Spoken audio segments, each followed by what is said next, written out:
అంటే మనకి తెలంగాణ ఎంసెట్ గురించి. తెలంగాణ ఎంసెట్‌లో మనం ఎంత బాగా ప్రిపేర్ అయితే, ఎంత శ్రద్ధ పెడితే అంత మంచి కాలేజ్‌లో సీట్ వస్తుంది. సో, అలాగే ఎంతమంది రాస్తున్నారో, సో ఎన్ని సీట్స్ ఉన్నాయి, ఎలాంటి కాలేజెస్‌లో సీట్ వస్తుంది, ఎలాంటి ర్యాంక్ వస్తే ఎలాంటి కాలేజ్‌లో వస్తుంది, వీటన్నిటి గురించి మనకి తెలియజేయడానికి మనతో పాటు ఉన్నారు ఎన్‌బీవీ సుబ్బారావు సార్. ముందుగా వెల్కమ్ సార్. నమస్తే అండి. సార్, మనము జేఈఈ గురించి పూర్తిగా తెలుసుకున్నాము. మీరు అది రాకపోతే ఎలాంటి దానికి వెళ్ళాలని చెప్పేసి కూడా క్లారిటీగా చెప్పేశారు. ఇప్పుడు ఏంటంటే తెలంగాణ ఎంసెట్ గురించి మాట్లాడుకుంటే మనకి 1.5 మంత్ ఉంది ఇంకా లాస్ట్లో. సో ఎలా ప్రిపేర్ అవ్వాలి, అసలు ముందుగా ఎంతమంది రాస్తున్నారు, ఎన్ని సీట్లు ఉన్నాయంటారు? నేను ఎప్పుడు మాట్లాడుతూ ఉన్నప్పుడు అందరూ కూడా జేఈ, ఐఐటి, జేఈ ఇంజనీరింగ్ సంబంధించి పెద్ద గోల్ పెట్టుకోవడం ఖచ్చితంగా అవసరం. కానీ ఇప్పుడు ఇక్కడ జరుగుతున్నటువంటిది ఏమిటంటే కోచింగ్ ఫ్యాక్టరీస్ వల్ల, కోచింగ్ ఫ్యాక్టరీస్ ఎందుకు కోచింగ్ ఫ్యాక్టరీస్ అంటున్నానంటే, ఓన్లీ ఆ ఫ్యాక్టరీలో ఏం చేస్తారు అంటే ఐఐటికి అవకాశం ఉన్నటువంటి పిల్లలు లేదా ఆ విధంగా ముందుకు వస్తున్నటువంటి పిల్లలు ఆ 10 మంది కోసమే ఆలోచించి మిగిలిన అందరినీ కూడా ఏ విధమైనటువంటి విలువ ఇవ్వకుండా పక్కన పెట్టేసేటువంటి ఫ్యాక్టరీస్ చాలా ఉన్నాయి మన చుట్టుపక్కల. రైట్, అది దురదృష్టకరం. నేను ఎప్పుడు అంటుంటా, జేఈకి ప్రిపేర్ అవ్వాలి, ఎంత శక్తి ఉంటే అంత శక్తి మేరకు ప్రిపేర్ అవ్వాలి. ఎంత ప్రిపేర్ అయినా సరే అందులో కొంతమందికి వస్తాయి, రాని వాళ్ళు చాలా మంది ఉంటారు. సో రాని వాళ్ళు చాలా మంది ఉన్నప్పుడు ఇక్కడ రాకపోతే వాళ్ళకి క్యాపబుల్ కాదు అని కాదు, అక్కడ ఉన్నటువంటి కాంపిటీషను లేదా అక్కడ వీళ్ళు చేసినటువంటి పొరపాట్లు, ప్రిపరేషన్లో ఉన్నటువంటి పొరపాట్లు, ఎగ్జామినేషన్లో వచ్చినటువంటి పొరపాట్లు, ఇలా రకరకాల కారణాలు ఉంటాయి. సో మనం వీటిని నిజాయితీగా ధైర్యంగా తెలుసుకోగలిగినప్పుడు మనం చేసేటువంటి తర్వాత అంటే 2 years అయిపోయిన తర్వాత ఇంజనీరింగ్ ఎక్కడికి వెళ్ళినా సరే వాళ్ళ యొక్క భవిష్యత్తు, బంగారు భవిష్యత్తు ఖచ్చితంగా అవుతుంది. అలాంటివి చాలా చాలా ఉదాహరణలు ఉన్నాయి, చాలా ఉదాహరణలు చెప్పగలను. సో ఇక్కడ ఓకే, జేఈ రాసేసాము, ఫస్ట్ ఫేజ్ అయిపోయింది, ఒక క్లారిటీ వచ్చేసింది, నాకు 90% కూడా లేదు, 85 ఉంది, లేదా లెస్ దెన్ 85 ఉంది, 75 ఉంది, లేకపోతే 16 ఉంది. సో మరి ఏంటి, మరి ఎట్లా వీటి పరిస్థితి ఎట్లా, వీళ్ళకి ఏంటి ఆప్షన్స్? మనం చాలాసార్లు మాట్లాడుకున్న ఒక డీటెయిల్డ్ వీడియో కూడా ప్రైవేట్ కాలేజెస్కి సంబంధించి చేసాం, రైట్? సో ఇప్పుడు ఏమిటంటే ఎక్స్క్లూజివ్గా తెలంగాణ ఈ ఏపీ సెట్కి సంబంధించినటువంటి engineering, agriculture and pharmacy common entrance test ఏదైతే ఉందో దాని గురించి మనం మాట్లాడుకుందాం. ఇక్కడ దురదృష్టకరమైనటువంటి వాతావరణం ఏమిటంటే, అసలు ఎంసెట్ అంటే అదేదో అంటరానిదిగా, ఎంసెట్ ప్రిపేర్ అవ్వటమే అదేదో ఇంకేదో అండర్ రేటెడ్ ప్రిపరేషన్ లాగా ఇన్స్టిట్యూట్లే తయారు చేసేసినాయండి. సో తద్వారా ఏమవుతుందంటే ప్రతి పిల్లవాడు పేరెంట్ కంటే ఇక్కడ 2 విషయాలు అందరూ అర్థం చేసుకోవాల్సినటువంటిది. పేరెంట్ ఏమనుకుంటారు, పేరెంట్గా మీరేమనుకుంటారు, నేను జేఈకి ప్రిపేర్ చేయించాను అంటే జేఈకి ఫీజు కట్టాను, జేఈ కోచింగ్ నేను జాయిన్ చేశాను, అతనికి 3 లక్షలు 4 లక్షలు 5 లక్షలు కట్టాను, మరి ఈ సందర్భంలో జేఈ రాకపోతే జేఈ వస్తుందనే చివరి వరకు చూస్తారు, జేఈ వస్తుందా రాదా అనేటువంటి తెలిసిపోతుంది, కానీ చివరి వరకు చూస్తారు. సో ఏదో ఏం జరిగిపోతుంది, ఏ మార్పు జరగదు. సో అప్పుడు పేరెంట్ ఏమనుకుంటారు, యాజ్ ఎ పేరెంట్ మీరు ఏమనుకుంటారు, జేఈ రాకపోతే నాకు వేరే ఆప్షన్ ఉంటుంది మా పిల్లోడికి, వేరే దాంట్లో వస్తుంది అనుకుంటారు. చివరికి ఏమవుతుందంటే అక్కడ ఏమిటంటే వీళ్ళు కింద నుంచి వెళ్ళరు, పిల్లవాడిని ఒక స్టెప్ తర్వాత ఒక స్టెప్ కష్టపడి తీసుకెళ్లరు. ఈ ఫ్యాక్టరీస్ ఏం చేస్తాయంటే ఈ పిల్లవాడిని డైరెక్ట్గా తీసుకెళ్ళి ఎక్కడ ఊహల్లో కూర్చోబెడతారు.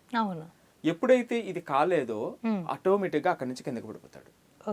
సో ఎప్పుడైతే మనం ఇక్కడ కష్టపడి ఒక స్టెప్ తర్వాత ఒక స్టెప్ పరిగెత్తుకుని ఇక్కడ కష్టపడి వెళ్ళామో, ఇక్కడికి వెళ్ళిన తర్వాత అక్కడ ప్లేస్ లేకపోయినా నెక్స్ట్ బెస్ట్ ప్లేస్ మన కోసం ఉంటుంది. కానీ వీళ్ళు చేసేది ఏమిటి, ఊహల్లో తీసుకొచ్చి ఇక్కడ పెడతారు మార్కెటింగ్ యాక్టివిటీస్ తో. చివరికి 2 సంవత్సరాలు అయిన తర్వాత పేరెంట్కి ఇటుకి మీకు గుర్తు వస్తుంది. అక్కడ దారుణం ఏమిటంటే ఇక్కడ ఇతనికి బిడ్సాట్లని రాదు, ప్రైవేట్ యూనివర్సిటీ రాయుడు, దాని మీద దృష్టి పెట్టాడు, ఎంసెట్ అసలు పనికిరాంది అన్నట్టుగా, ఏదో అంటరాంది అన్నట్టుగా చూస్తారు. ఇక బోర్డు మార్క్స్ అంటారు, బోర్డు మార్క్స్ వచ్చే వాళ్ళకి వస్తే రాని వాళ్ళకి ఎక్కువ మందికి అంతంత మాత్రం చాలా తక్కువ టైంలో ప్రిపేర్ కూడా అవుతున్నారు, అంతగా కేర్ లేదు. అల్టిమేట్ గా 12th అయ్యేటప్పటికి ఏంటి పరిస్థితి అనేటప్పుడు ఈ 2 సంవత్సరాలు ఒక్కసారి కళ్ళు మూసుకుంటే ఇది అసలు జీవితంలో ఉండకూడదు, అసలు తెచ్చుకోకూడనటువంటి సంఘటన కింద తయారైపోతుంది. అవును. కానీ జీవితంలో స్టూడెంట్ లైఫ్లో ఇది 2 years కూడా చాలా చాలా ఇంపార్టెంట్ ఇయర్స్. అంటే ఇక్కడ ఒక హోప్ ఇస్తున్న, ఒక సెల్ఫ్ మోటివేషన్తో, ఒక వాడికి కాన్ఫిడెన్స్ని బిల్డ్ చేసే విధంగా, వాడు తప్పులను తెలుసుకునేటువంటి విధంగా ధైర్యంగా తయారు చేసేటువంటి అవకాశం ఉన్నటువంటి ఒక ఇంపార్టెంట్ స్టేజ్.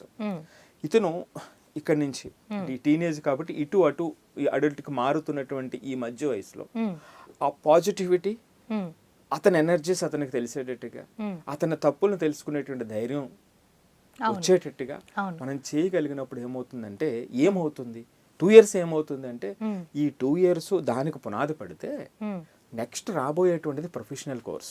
అది ఇంజనీరింగా, డాక్టరా, లేకపోతే హ్యుమానిటీసా, ఏ కోర్స్ అయినా కానివ్వండి. సో తర్వాత వచ్చేటువంటిది ప్రొఫెషనల్ కోర్స్. తర్వాత వచ్చేటువంటి 4-5 years వాళ్ళ లెర్నింగ్ అబ్సల్యూట్లీ ఉండవలసిన స్థాయిలో ఉంటుంది. అది అక్కడ చాలా చేంజెస్ వస్తాయి. సో అందుకని ఇప్పుడు ఏం చేద్దామంటే అసలు తెలంగాణ ఎంసెట్కి సంబంధించి, ఏపీ సెట్కి సంబంధించినటువంటి డీటెయిల్డ్గా ఇక ఈ మిగిలిన రోజులు కొంచెం కష్టపడితే ఎన్ని అద్భుతమైనటువంటి ఫలితాలు వాళ్ళ కోసం స్టిల్ ఎదురు చూస్తున్నాయి అనేటువంటి చెప్పే ప్రయత్నం చేద్దాం. ఎందుకంటే నాన్న పిల్లలు అంటే స్టూడెంట్స్ మీరంతా కూడా జేఈ రాలేదు నేను పనికిరాను అని అనుకోవద్దు. ఆ ఇన్స్టిట్యూట్లో అట్లా ట్రీట్ చేసి ఉండొచ్చు, మీకు సామర్థ్యం లేదనేటువంటి విధంగా నమ్మవద్దు. కానీ ఇక్కడ ఈ రేసులో మీ ప్రయాణం ఆగిపోలేదు, కాంపిటీషన్ ఆగిపోలేదు. వచ్చేటువంటి 40 రోజులు చక్కగా మనం ప్రిపేర్ అయితే, ఎంసెట్కి సంబంధించి దానికి వాల్యూ చేయగలిగితే, ఆ నిజంగా ఇన్నర్ స్ట్రెంగ్త్తో నువ్వు చేయగలిగినట్లయితే స్టిల్ బెస్ట్ ఆప్షన్స్ ఏం ఎదురు చూస్తున్నాయి అనేటువంటిది చూసేటువంటి ప్రయత్నం చేద్దాం. కానీ ఇక్కడ నిజం ఏమిటంటే ఎక్కువ మంది ఇక బోర్డ్ ఎగ్జామ్స్ అయిపోయిన తర్వాత phase 1 అయిపోయింది కదా, ఏదో కొంచెం అటు ఇటుగా ఆ phase 2 జేఈ మెయిన్స్ రాసేద్దామని అనుకుంటారు. కానీ మీరు అలా పాడు చేసుకోకుండా టైంని, మీ శక్తిని ఇప్పుడు ఈ ఏపీ సెట్ ఏదైతే ఉందో, తెలంగాణ అయితే తెలంగాణ, ఆంధ్ర అయితే ఆంధ్ర, ఇది మీరు చేయగలిగినట్లయితే రాబోయే రోజుల్లో బెస్ట్ ఇంజనీరింగ్ కాలేజ్ అంటే ఆ పై ఆప్షన్స్ పోయినప్పుడు ఇప్పుడు ఉన్నటువంటి ఆప్షన్ ఇది. బెస్ట్ ఇంజనీరింగ్ కాలేజ్ వచ్చినా ఎన్ని అద్భుతమైనటువంటి అవకాశాలు ఉంటాయి. దాన్ని మనం గ్రాప్ చేసుకుందాం. ఇంకా రానిది ఎలాగా? ఇప్పుడు జేఈ రాలేదు, దాని గురించి ఇంకా మనం మాట్లాడవలసిన అవసరం లేదు. వచ్చుంటే బాగుండేది, లేదా ఆ బిట్ సెట్ లాంటి దాంట్లో వచ్చుంటే బాగుండేది. ఎందుకంటే 500 మందికి కంప్లీట్ ఫ్రీ స్కాలర్షిప్ అనౌన్స్ చేశారు ఇప్పుడు ఏడాది నుంచి. సో ప్రైవేట్ యూనివర్సిటీస్ ఉన్నాయి, సో అక్కడ ఒక మంచి మనకి స్కాలర్షిప్ వచ్చే అవకాశం ఉంటుంది. సో మరి అది లేదు అన్నప్పుడు తర్వాత ఉన్నటువంటి ఆప్షన్ మనం వదులుకోకూడదు కదా. కొంచెం 40 రోజులు కష్టపడితే ఎన్ని అద్భుతమైన ప్రయోజనాలు ఉన్నాయి అనేటువంటిది చూద్దాం. సో ఈ తెలంగాణకు వచ్చేటప్పటికండి అంటే ఇప్పుడు ఒక డిస్క్లైమర్ ఏమిటంటే, ఈ నెంబర్స్ నేను చెప్తున్నటువంటి నెంబర్స్ కొంచెం +or- ఉంటాయి. ఏదైతే ఒక ఏడాది ఒకలా మారుతూ ఉంటాయి, ఇది స్ట్రిక్ట్ గా కాదు. మనం తీసుకున్నటువంటి డేటా 2024కు సంబంధించిన కొంత డేటా, 2025కి సంబంధించిన డేటా. సో +or- ఉంటుంది, అదొకటి గమనించండి.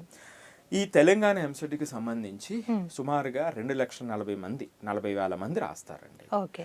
వీళ్ళకు ఉన్నటువంటి అవైలబుల్ సీట్స్, ఇంజనీరింగ్ సీట్స్ ఇప్పుడు మన తెలంగాణ స్టేట్లో 1,25,000 సుమారుగా ఉన్నాయి. 236 ఇంజనీరింగ్ కాలేజెస్ పార్టిసిపేట్ చేస్తున్నాయి. ఇది స్టాటిస్టిక్స్. వీటిలో మొదటి 500లో ర్యాంక్ వస్తే ఎలైట్ అండ్ ప్రీమియం కాలేజెస్ ఏదైతే ఉన్నాయో, ద బెస్ట్ పాసిబుల్ కాలేజెస్ మన స్టేట్లో ఉన్నటువంటి దాంట్లో పిల్లలు వెళ్ళగలుగుతారు. తర్వాత 500 నుంచి 500లో 500 to 2,500 తీసుకుంటే ఆ ఎక్సలెంట్ అండ్ టాప్ కాలేజెస్లో వాళ్ళు ఎప్పుడు కోరుకునేటువంటి సిఎస్సి లేదా ఈసీ అనేటువంటి దాంట్లో ఆపర్చునిటీ టాప్ కాలేజెస్లో మన తెలంగాణలో. నెక్స్ట్ 2,500 నుంచి 8,000 వరకు చూస్తే ఒక మంచి colleges, premium colleges available still ఉంటాయి అక్కడ. 8,000 వరకు, 8,000 నుంచి 20,000 వరకు తీసుకుంటే మనం average and mid tier colleges. ఇక మోర్ దెన్ 20,000 తీసుకుంటే ఇంకా lower tier colleges, core branches అక్కడ అంటే ఆ level, next level colleges, third level colleges వచ్చేటువంటి అవకాశం ఉంటుంది.